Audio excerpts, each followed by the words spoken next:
हम लोग सियासतदान हैं जनाब, सियासी बरादरी हैं। फौज का अदारा ISP आज मौजूद है जो उनकी पोजीशन के मुतल्लिक जो है दफा भी कर सकता है और एक्सप्लेन भी कर सकता है।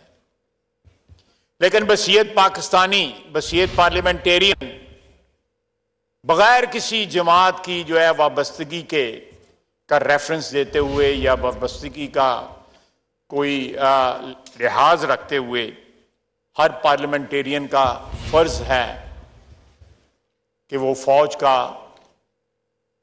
9 मई के वाकयात को मद्देनजर रखते या उस बैकड्रॉप में उस अदारे का दफा वैसे भी हम पे लाजम है, लेकिन 9 मई के वाकयात के रेफरेंस से ये हम पे लाजम बन जाता है, यकीनी तौर पे लाजम बन जाता है कि हम उस फौज का दिफा करें।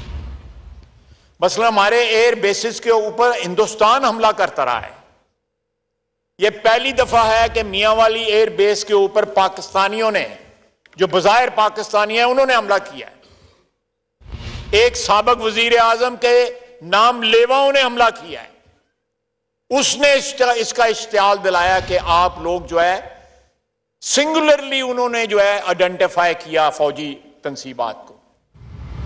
यहां में पिंडी में वो जो शख्स कहता था कि मैं, ये राना सनाउल्लाह साहब बैठे हैं, जो कहता था कि मैं अल्लाह को जान देनी है, वो लोगों को इश्तियाल दिलाता रहा कि GHQ पे हमला करो।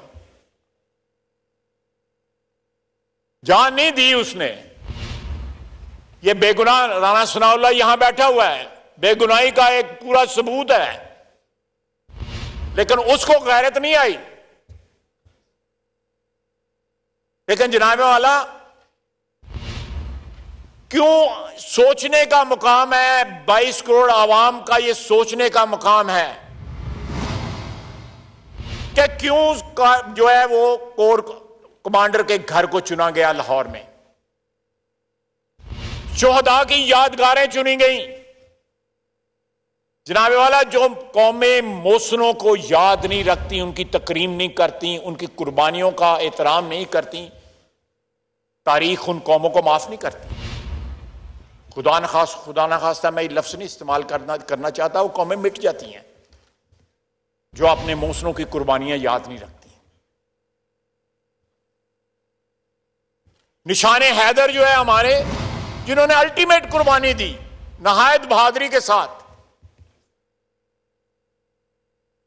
उन्होंने उनकी कुर्बानी याद ना की जिस वक्त ललकार रहे थे कि कोर कमांडर हाउस चलो। किसी ने वो कुर्बानी याद ना की। उसका मुजस्मा मिस्मार करते हुए कर्नल शेर खान का, जब उसका मुजस्मा मिस्मार किया जा रहा था, उसकी तौहीन की जा रही थी। किसी को उस वक्त याद ना आया कि ये चागी पहाड़ की जो है यादगार जो है, ये हमारी दफा का सिंबल है, निशान है, हमारे एटमी ताकत होने की शनाख्त है।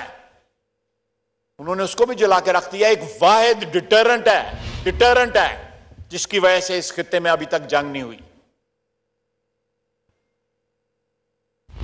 जिसके लिए 3 दहाइयां जो है जुल्फकार अली भुट्टो से लेके नवाज शरीफ तक जो है वो खालिक रहे इस प्रोग्राम के, और इन लोगों ने उस प्रोग्राम की भी तौहीन की। उसके सिंबल को जो है आग लगा दी। ये लोग पाकिस्तानी हैं, इनके चेहरे तो शनाख्त करें। ये कौन लोग हैं, ये कहां से आए, किसने उनको इश्तियाल दिलाया। वो आज कहता है कि मुझे तो पता नहीं बार बार क्या हो रहा था, मुझे तो पता ही नहीं बात। यार मेहरबानी करते, हाथ जोड़ना तेरे के। वो कहता है मैं कैद में था, मुझे पता ही नहीं कि बाहर क्या हो रहा था। उसको वो जाली आजम स्वाति का टेलीफोन तो उसको करना याद था,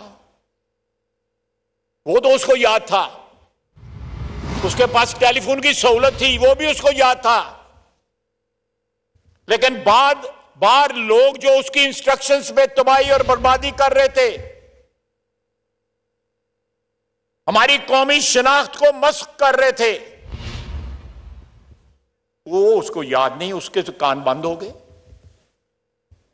जो रात उसने आखिरी बसर की उसमें कैद के अंदर, जिसके अंदर लोरियां देने की इंस्ट्रक्शन जो है चीफ जस्टिस साहब ने दी थी कि गपशप लगाएं और उसके बाद सो जाएं। वो सारी रात टेलीफोन के ऊपर इंस्ट्रक्शंस देता रहा, अदालत में बैठ के टेलीफोन इस्तेमाल करता रहा, और आज कहता है कि मुझे पता ही नहीं बाहर क्या हो रहा था। 8-9 दिन उसने इंतजार किया मजम्मत करने के लिए, और अभी भी क्वालिफाइड मजम्मत की। और जनाब ये जहां जो साथ वाली बिल्डिंग में साहब रहते हैं,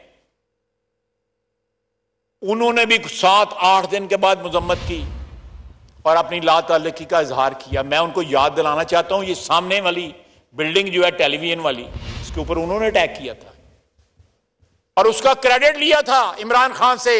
फोन कॉल, वो भी एक ऑडियो जो है उसको भी कमीशन के आगे पेश कर दें ताकि पता लग जाए, शिनाख्त हो जाए ये कौन बंदा बोल रहा है जो क्रेडिट ले रहा है।